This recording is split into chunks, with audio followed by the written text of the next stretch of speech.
Sara Jennifer, get in here. Oh my gosh.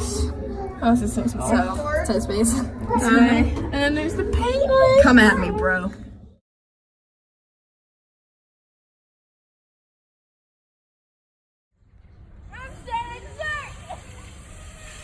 I'm Juanita Jellyfish. And I'm Boblina Beluga. The friendly fish neighbors. We're your friendly fish, Juanita Jellyfish, Boblina Beluga. and Sharon Shark. Alright, mates, let's get... Alright, mate, now that that's taken care of, we can talk about what we really came here to talk about. Buoyancy. Now you may be asking yourself, what the fish is buoyancy? Well, that's why we're here. Oh, wait. My God. Buoyancy is the tendency of a body to float or rise when submerged in a fluid. There are 3 different types of buoyancy: positive, negative, and neutral. Positive is when it floats. Negative is when it sinks. And neutral buoyancy means you don't float nor sink. It's where you can control your buoyancy, like me, a shark. Speaking of sharks, their buoyancy is neutral, which the liver helps with their neutral buoyancy. Huh? As you can see in this lovely diagram, a shark's liver takes up most of the room in their stomach. The liver is This lovely diagram. The liver is oily, and since the oil is lighter or less dense in the water, it helps the sharks to not sink. Another interesting animal with buoyancy is sea otters. Sea otters have positive buoyancy.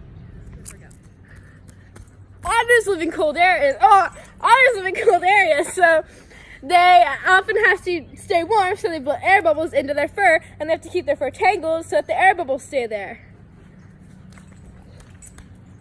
Otters can't dive deep because the pressure will force the air bubbles out. No air bubbles equals no warmth. Alright, mates, I think it's time to talk about our crew's recent trip to the Georgia Aquarium. To you, Bobalina. Bobalina beluga whale. Beluga whales are found in the Arctic and subarctic. They eat about 100 different types of primarily bottom-dwelling animals like crabs, squid, and different types of fish. They find their food through echolocation, which is the ability to find objects by reflecting sound. They pick up echo sounds through their jawbone. If you want to learn more about echolocation, then watch our video about echolocation. The beluga whale is sometimes referred to as sea canaries, but their scientific name is... I choked on a piece of glitter, I'm sorry. Their scientific name is Delphinopterus lucas. Alright, back to you, Juanita.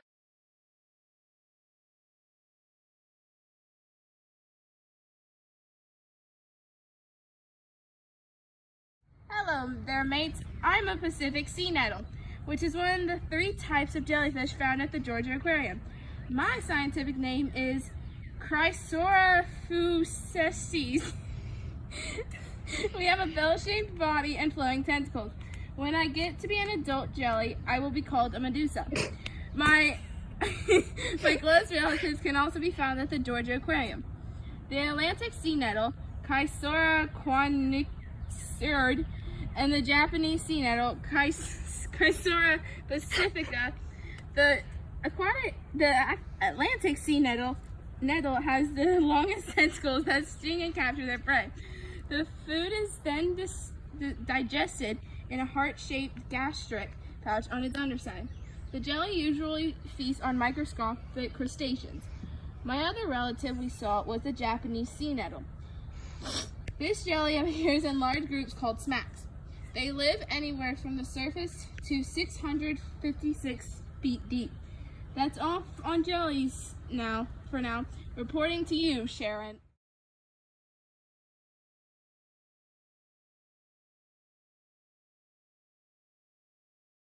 Hello there, I'm Sharon Whale Shark.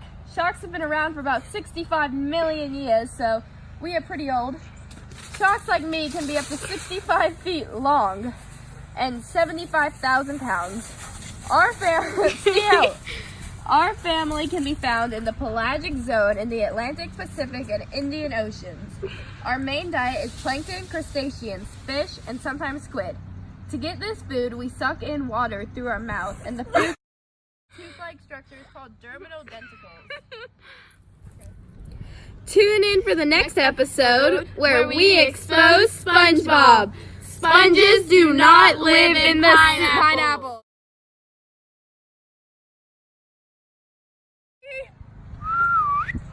Come to Papa Jelly. Chewy, say hi to Miss Thompson in our science class. No? That's good.